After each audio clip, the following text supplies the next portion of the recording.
31절.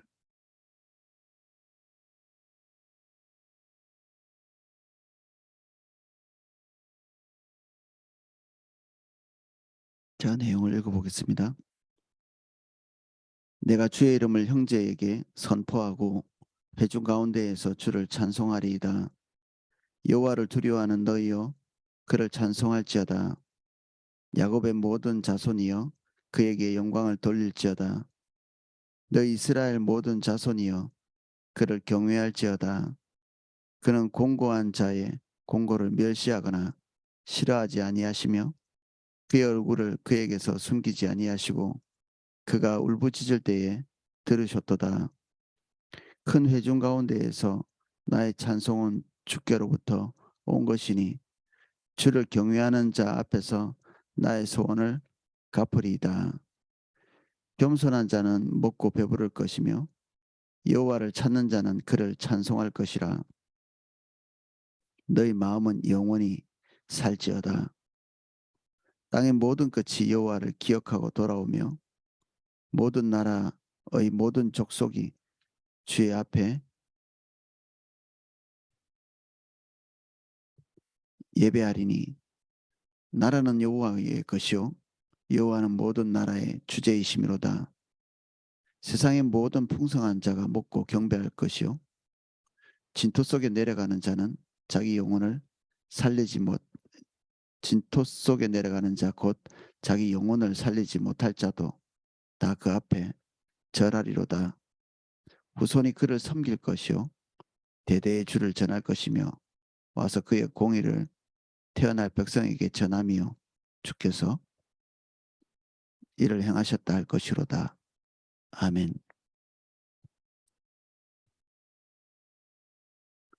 이 다윗이 깊은 웅덩이 속에 빠진 것 같이 자기 스스로는 헤어져 나올 수 없는 이 공공한 처지에서 하나님의 구원을 얻고 난 다음에 하나님을 찬양하는 모습입니다.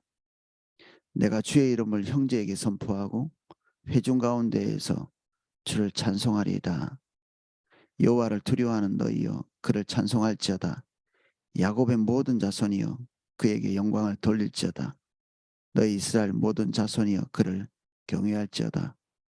뭐 같은 말이 계속 반복되고 있다고 볼 수 있습니다.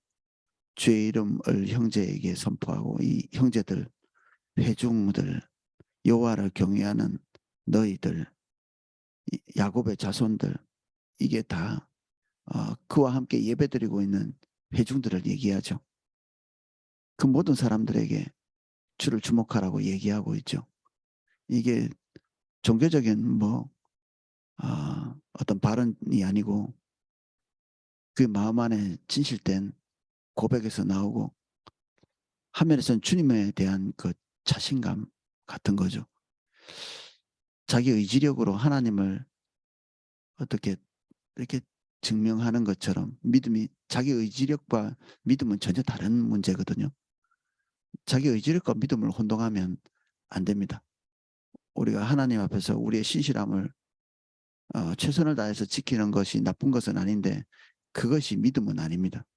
믿음은 자기가 주님을 경험한 경험치가 쌓여가는 것, 이 과정에서 생겨나는 것들이 이 믿음이거든요. 믿음은 인격적인 거죠. 주님을 경험하는 만큼 알 수 있고 주님을 많이 경험한 사람이 하나님에 대한 신뢰의 그 어떤 농도가 짙어지겠죠. 믿음이 연약한 데서 믿음이 강한 쪽으로 믿음은 성장하게 돼 있고 주님을 경험하면서 경험할수록 주님께 맡기면 맡길수록 더 많은 신뢰 그리고 인격적인 어떤 교감들이 일어나서 믿음이 커지겠죠. 지금 여기서 공회 중에 그리고 그룹이 모여 있는 이 큰 교회 안에서 하나님을 찬양하고 있는 이 찬양이 그의 개인적인 깊은 웅덩이에서부터 퍼올려지는 그런 생수 같은 것입니다. 우리가 앞에서 살펴봤던 이런 완전히 죽음에 이를 것 같은 그런 공공한 처지에서 구원받은 경험치가 이 회중 안에서 하나님에 대해서 주님이 얼마나 신실하신지에 대한 그 강력한 그 신뢰가 이 자신감 있는 선포로 나오는 거죠. 한때는 의심할 수도 있었던 하나님의 신실하심을, 또는 하나님이 마치 자신을 떠난 것 같은 그런 느낌을 지울 수 없는 그 고비를 넘어서서 그 완전히 암담한 하나님과 끊어진 거 아닐까, 버림받은 거 아닐까, 이런 어두운 터널을 지나가고 난 다음에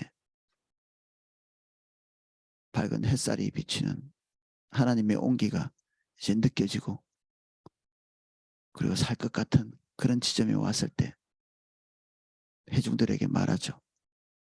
하나님을 의지할 만하다. 하나님은 찬양받기 합당하시다.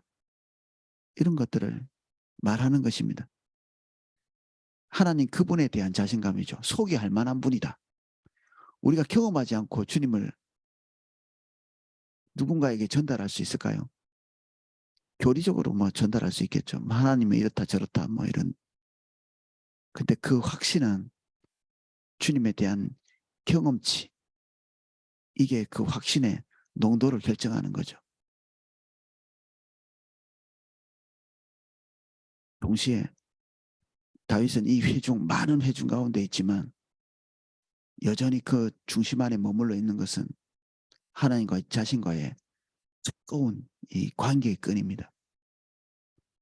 회중들이 아무리 많아도 그 속에 있어도 그와 하나님과의 개인적인 관계는 여전히 살아있는,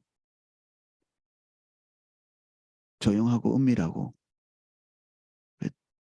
고독한 어떤 장소에서 주님을 대면하던 그의 그 관계의 끈이 회중 속에 있을 때도 여전히 살아있는 그런 모습이죠.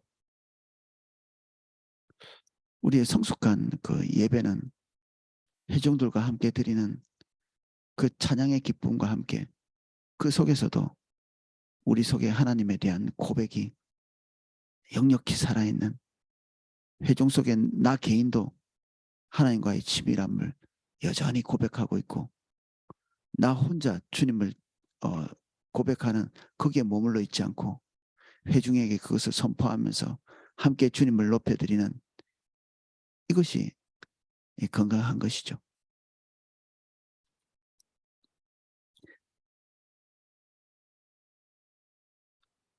회중들을 이야기할 때 여호와를 두려워하는 너희여 이렇게 얘기하고 있습니다. 우리가 하나님에 대한 이미지가 하나님에 대한 태도를 결정하죠. 우리의 위로, 그리고 우리가 통제 가능한 하나님, 마치 고양이를 키우는 것처럼, 개를 키우는 것처럼 하나님의 우리의 삶의 부분적인 것을 관장하는, 한 부분을 차지하는, 없어서는 안 되지만 전부는 아닌, 하나님 없어서는 안 됩니다. 그러나 전부를 차지하기에는 부담스러운 그런 분의 믿음 안에 여호와를 두려워하는 이런 수식어를 붙일 수는 없죠. 그분이 사자 같고, 그분이 우리의 삶 전체를 통치하시고, 우리의 가장 어두운 가운데서도 우리를 일으키시고, 가장 밑바닥 진흙 같은 곳에서도 우리를 일으키시고, 이런 경험치를 통과해 나온 사람이 하나님이 우리의 생사와 복을 주관하시고, 높은 것을 낮추시고 낮춘 것을 높이시는 그분을 아는 사람이 하나님에 대한 두려움, 여기에는 뭐 하나님이 힘이 세서 두렵다 이런 것보다는, 우리를 위협하시기 때문에 두렵다기보다는 경외죠. 경외. 우리 인생 가운데 행하시는 하나님의 행하심을 보고 그분과 우리 사이에 말로 다 할 수 없는 큰 격차를 느끼는 이 경외입니다.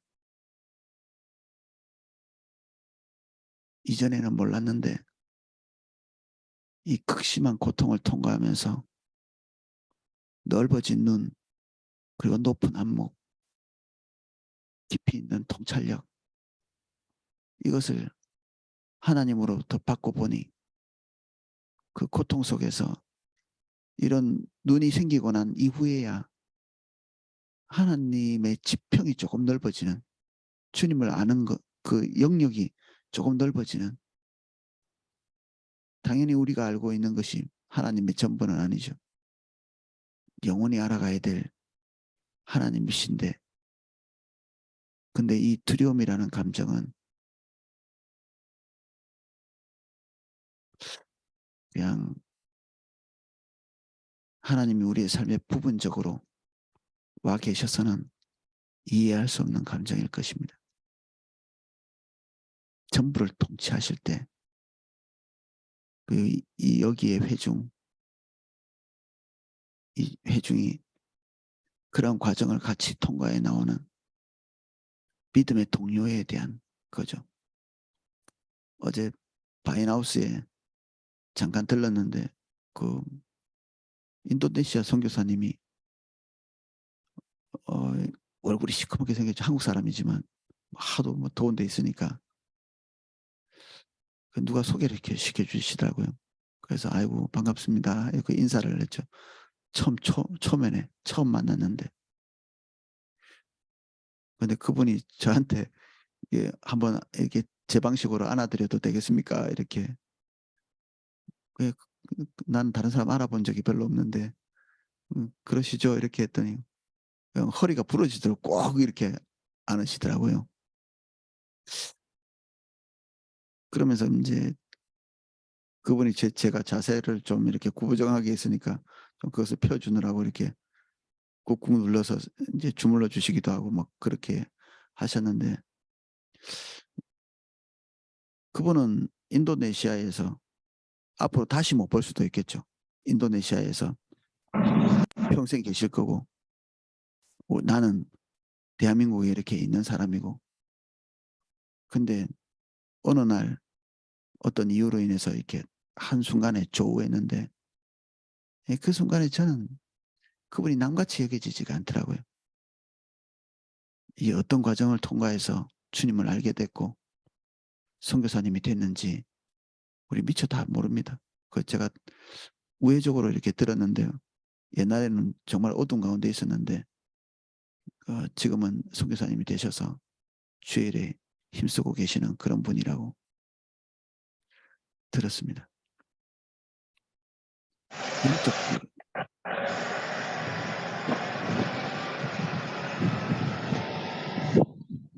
영적인 교통, 이거는 소풍을 같이 가거나 뭐 남전도회 여전도회를 많이 한다고 생겨지지 않습니다. 하나님께서 인도하시는 그 어둠의 길을 통과해 본 사람끼리의 그 소통, 이것이죠. 이게 형제의 우애를 만들어냅니다. 주의 그 무거운 짐을 같이 져본 사람이 같은 마음을 가지게 됩니다. 좋은 거 나눠 먹는 뭐 이웃 사촌은 그렇게 될 수 있겠죠. 친한 사이 뭐.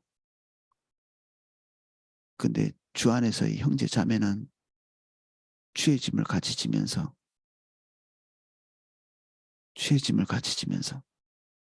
그 고통을 함께 나누면서 그 어려운 과정을 같이 통과해 나오면서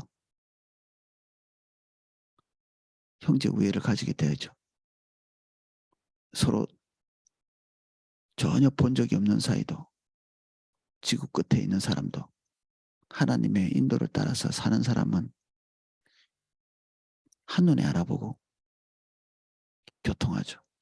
저는 외국인들과 뭐 같이 교류할 그런 일은 별로 없는데 일전에 외국인과도 그런 소통이 되더라고요. 말은 안 통했지만 주의 인도를 따라 가고 계신 분이구나. 보는 순간에 여조 목사님이 이전에 그 해외에서 유명한 어떤 지도자가 왔을 때 그분이 오자마자 이 여조 목사님과 같이 이렇게 환담할 때 자기 개인적인 사사로운 이야기도 막 이게 떠들어대다가 그 남이라면 할 수 없는 어떤 거치 문제 이런 것들도 불쑥 꺼내서 여주 목사님이 언제 이, 이 교회와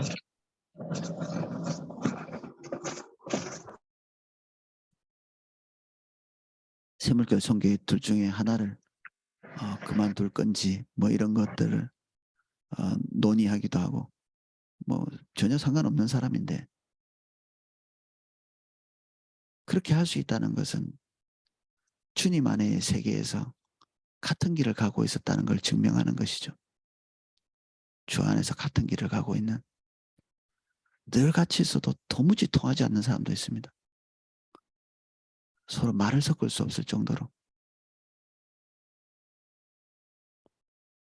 하나님을 개나 고양이처럼 여기는 사람과 정말 두려워서 그 앞에 함께 설 수 없는 그런 하나님으로 인식하는 그런 사람과 소통이 될 리가 없죠.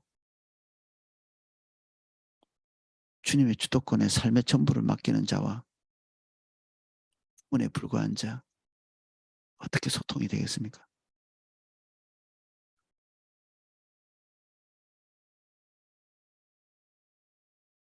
그는 공고한 자의 공고를 멸시하거나 싫어하지 아니하며 그의 얼굴을 그에게 숨기지 아니하시고 그가 울부짖을 때에 들으셨도다. 본인의 경험이기도 하지만 이 간증이 하나님의 신실하심을 자신감 있게 전하는 본인이 거기서부터 헤쳐나왔기 때문에 말할 수 있는 거죠. 경험한 자만 알 수 있는 확신에 찬 선언입니다. 큰 회중 가운데서 나의 찬송은 주께로부터 온 것이니 주를 경외하는 자 앞에서 나의 소원을 갚으리이다. 다윗이 아마 모종의 하나님의 앞에서 소원을 했겠죠. 이 고통에서 나를 건져주시면 내가 하나님 앞에 어떻게 하겠습니다는 소원. 가능하면 소원 같은 거 안 하는 게 좋다 이렇게 했지만 다윗은 그 소원을 그 갚는 자리에 지금 있는 것 같습니다. 겸손한 자는 먹고 배부를 것이며 여호와를 찾는 자는 그를 찬송할 것이라. 너희 마음은 영원히 살지어다.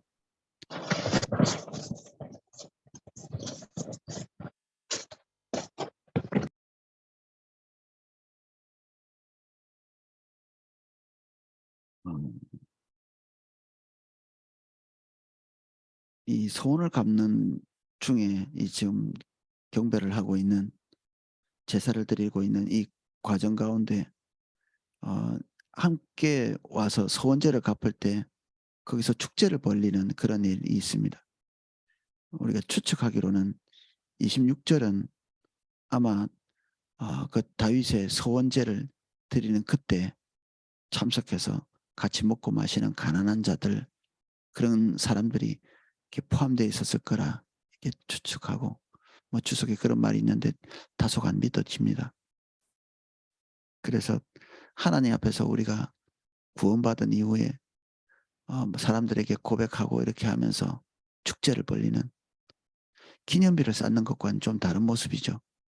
기념비는 내가 뭘 했는지 내가 하나님 앞에서 얼마나 신실했는지 그걸 자랑하는 어제 혜선이 기도회에 하나님 주신 감동 중에 기념비 쌓는 사람 자기가 이렇게 주님을 따라오면서 승리를 할 수 있잖아요. 그 승리가 마치 다소간에 자기의 공로가 포함된 것이냐 우쭐대는 그 사람은 다음 단계 주님을 따라가는 것이 거의 가능하지 않은 사람입니다. 다음 단계 주님을 따라가려고 하나님의 도움을 얻으려고 주님의 얼굴을 딱 대면하는 순간에 이전의 승리를 자기가 갈취한 하나님께 돌아가야 될 영광이 은밀하게 자기가 취한 그런 범죄가 생각날 거거든요. 그러면 하나님 앞에서 낯뜨겁기 그지없는 경험을 하게 되는 거죠. 그렇고 창피한 자기 자신의 영혼이 알고 있죠. 이 가슴이 하나님이 하신 일인데 사람들 앞에 우쭐거리느라고 그 하나님께 돌아가야 될 것을 은밀하게 조금 가져오는 전리품을 조금 챙기는 뭐 그런 마음이 누구나 들 수 있고 저도 그런 실수를 뭐 숱하게 했겠죠. 근데 지금은 그런 것들을 무서워하는 이유가 그 뒤에 하나님과의 관계가 쭉 이렇게 멀어져 버립니다. 그런 행동을 하고 나면 또 다시 다음 과제를 주님과 동행하게 될 때 그 부분이 반드시 다루어지거든요. 자기가 했던 낯뜨거운 일들이 기념비를 쌓았던 일들이 하나님을 무시하는 행위라는 사실을 다시 주님을 찾는 그 시점쯤에는 보이게 됩니다. 이런 일을 한두 번 하지 어떻게 거듭 낯뜨겁게 하겠습니까? 몇 번은 할지라도 주님께 계속 서야 되니까 점점 안 하게 되죠. 부끄럽고 창피하고 다시 만나야 될 분 아닙니까? 하나님이 계속 반복해서 계속 전심을 다해서 주님 붙들어야 되는 그런 관계니까 하나님과 나와의 관계는 그러니까 거짓말할 수 없고 사기칠 수 없는 거죠. 자기 기념비를 쌓는 거는 사기꾼입니다. 사기꾼. 하나님의 은혜를 자기 걸로서 은밀하게 돌려놓는 사울이 그 대표적인 예죠. 하나님의 사람들은 가는 곳마다 기념비 같은 거 쌓지 않습니다. 집에 뭐 감사패 같은 거 있는 거 싹 쓰레기통에 다 버리십시오. 그냥 감사패 뭐 이런 요 베타코스 이제 한 주 다음 주면 끝이 나는데 우리 성기미들이 뭐 수료증을 주자고 이렇게 의견을 냈는데 제가 하지 말자고 그랬습니다. 그놈의 수료증 그거 받아가지고 집에 걸어서 뭐하게 그게 하나님과 나 사이에 무슨 관계가 있다고.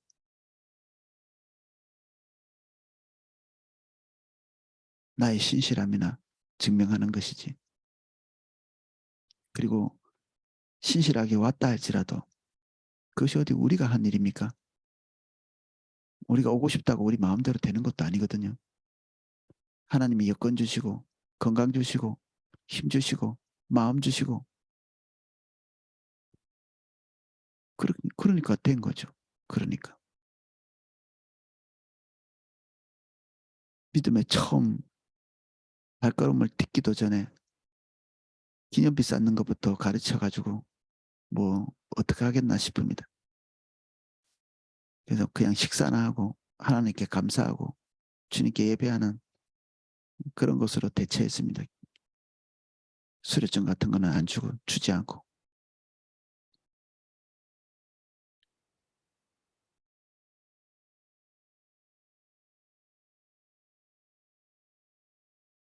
땅의 모든 끝이 여호와를 기억하고 돌아오며 모든 나라의 모든 족속이 주 앞에 예배하리니 나라는 여호와의 것이요 여호와는 모든 나라의 주제이심이로다. 세상의 모든 풍성한 자가 묻고 경배할 것이요 진토 속에 내려가는 자 곧 자기 영혼을 살리지 못할 자도 다 그 앞에 절하리라. 이게 하나님께서 이스라엘 백성 전체에게 원하시던 전시 백성의 모습이고 전시 백성이 해야 될 기도입니다. 이게 좀 이렇게 바란스가 맞지 않을 정도로 껑충 뛰어넘죠. 주님을 깊이 경험한 사람은 자기 삶의 그 사사로운 어떤 것에서부터 초월하는 경향성이 있습니다. 그래서 주님의 관심사에 깊이 있게 들어가는, 이게 고난의 유익이기도 하고, 이게 자기 자신의 생로병사에서 늘 매여서 전전긍긍하지 않는 고통이라는 게, 안 당하면 무서운데 당한 사람은 오히려 또 초연한 게 있습니다. 주님의 은혜를 통해서 그걸 헤쳐나온 사람은, 주님의 은혜가 아니고 그냥 어떻게든지 벗어나려고 애쓴 사람은 그런 게 없을 수 있는데, 하나님의 은혜를 통해서 그것들이 통과된 그러한 사람들은 그런 고난에 대해서 초연한 마음이 있죠. 가족 중에 누군가가 죽었다. 경제적인 궁지에 몰렸다가 다시 회복되었다. 진짜 밑바닥 생활을 했다. 그러면 그런 부분에 대해서, 생로병사에 대해서 초연한 것이 옵니다.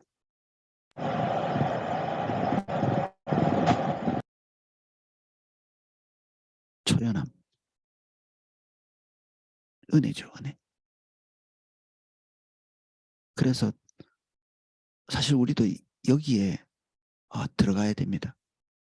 지금 이것은 한 면에서는 우리가 설교 때 듣는 그 전시백성의 어떤 모습, 그것인데, 저는 이 새벽에 보면서, 야, 이게 거저 주어지는 것은 아니구나. 설교 들었다고 그 전시백성의 삶을 살아갈 수는 없구나. 하나님께 타박화된 어떤 사람이 일정한 과정을 통과하고 난 뒤에야 하나님의 관심사에 들어갈 수 있나 보다. 뭐 그런 생각도 아침에 들었습니다. 이것을 영광스럽게 생각하고 이것을 희열로 여기는, 하나님의 그 소원, 하나님의 열망, 이것에 자기 희열을 가지는, 하나님께서 인도하신 곳이 여기 아닙니까? 욥이 말했던 것처럼 자기가 귀로 듣는 것만 같이, 하나님을 알았는데 눈으로 보는 것 같이 뭔가 또렷하게 알게 된 하나님 그분 자체에 대해서,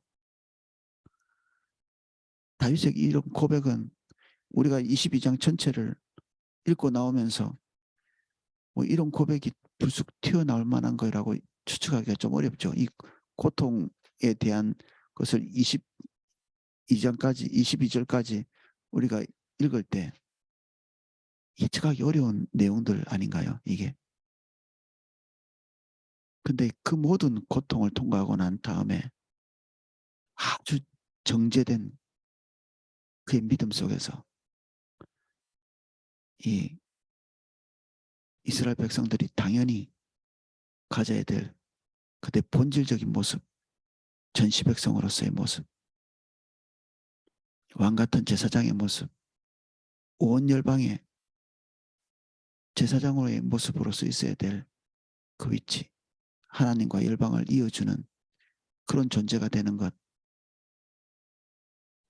그런 존재가 된 거죠, 다윗이. 후손이 그를 섬길 것이며 대대에 주를 전할 것이며 와서 그의 공의를 태어날 백성에게 전하며 주께서 이를 행하셨다 할 것이로다. 히스기야 같은 사람은 내 생에 평안이 있으면 됐지 뭐, 그 이상 뭐 중요하냐. 그의 마지막 고백이 그거였습니다. 히스기야가 나름 자기 생전에는 그럭저럭 주님의 인도를 따라서 산다고 발버둥 쳤지만, 그래야 하나님이 축복하실 거니까, 그래야 내 정권이 유지될 거니까, 하나님이 주신 거라는 사실은 분명히 알고 있으니까 거기에 아둥바둥 매달려 평생을 나름대로는 주님 안 벗어나고 살기는 했지만, 막판에 모든 것을 얻은 다음에, 평안이 찾아온 다음에, 그의 생명이 연장된 다음에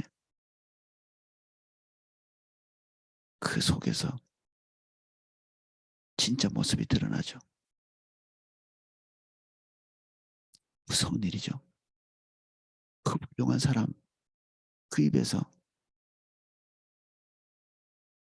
하나님의 계를 잇는 하나님의 계획에 대해서는 관심도 없는 자기 세대면 충분하지.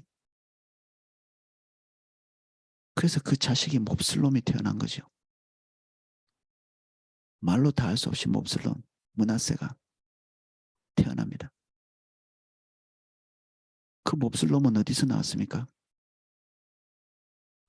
그 몹쓸 놈, 히스기야에게서 나왔죠.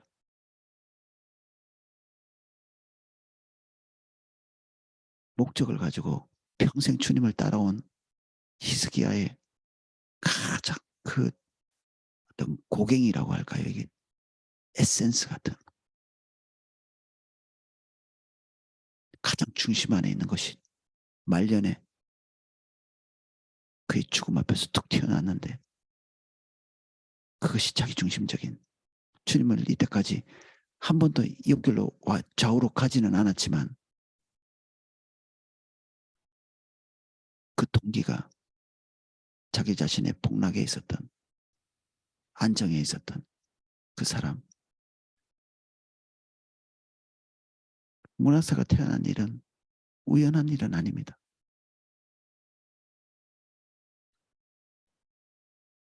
자식의 모습에서 자기 자신을 보잖아요.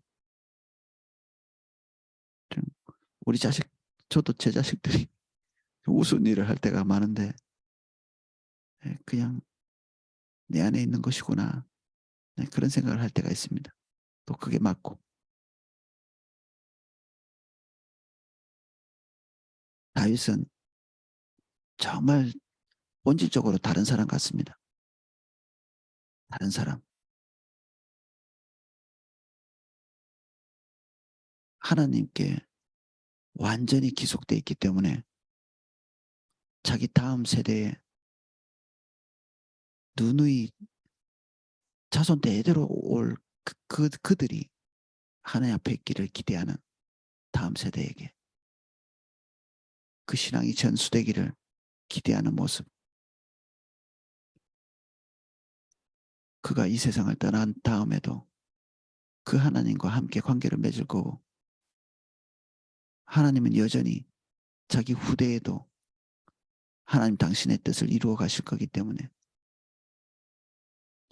그리고 그 하나님을 사랑하고 그 하나님이 남이 아니니까 거기까지 관심이 가는 거죠.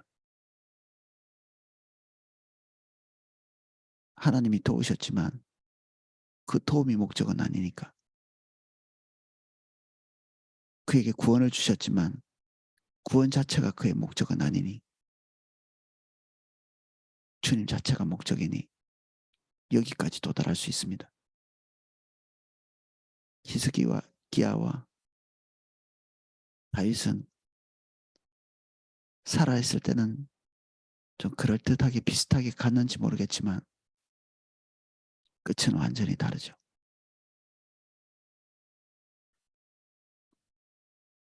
우리는 주님을 신실하게 따라가지만 어쩌면 어떤 지점에서 둘로 나누어질 수 있습니다. 히스기야의 그룹과 다윗의 그룹. 양갈래로 나누어지는 어느 시점이 있을 것입니다. 저는 이 고백을 할 수 있는 다음 세대, 우리 죽고 난 뒤에도 하나님이 행하실 일들을 관심 가지고 초점 맞추고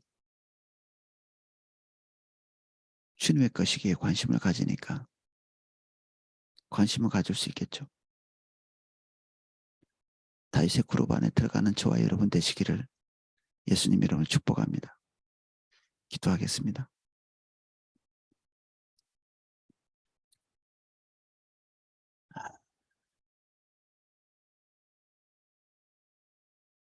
고난을 통과한 다음에 우리에게 다가오는 평온 속에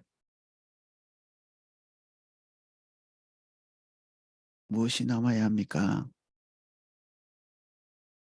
이 극심한 고통, 극심한 고난 후에 남는 것이 왕위거나 재물이거나 명예거나, 주님, 우리의 종말이 그것으로 끝나는 누추한 히스기야의 삶이 되지 않도록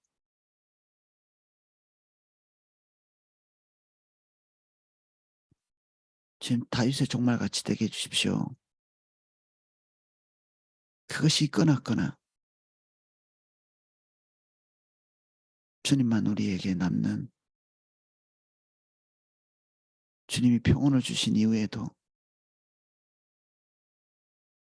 주님이 우리에게 전부인 그런 저희들 될 수 있도록 우리에게 순전함 주십시오.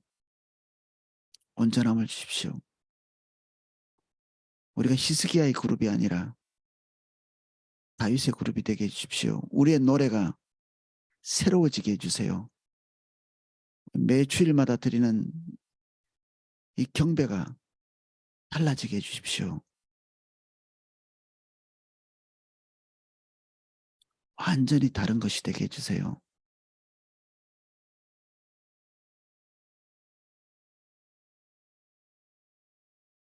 그래서 우리의 고통이 지날 때까지 인내할 수 있도록 도와주시고 주님 붙들 수 있도록 도와주십시오. 예수님 이름으로 기도합니다. 아멘.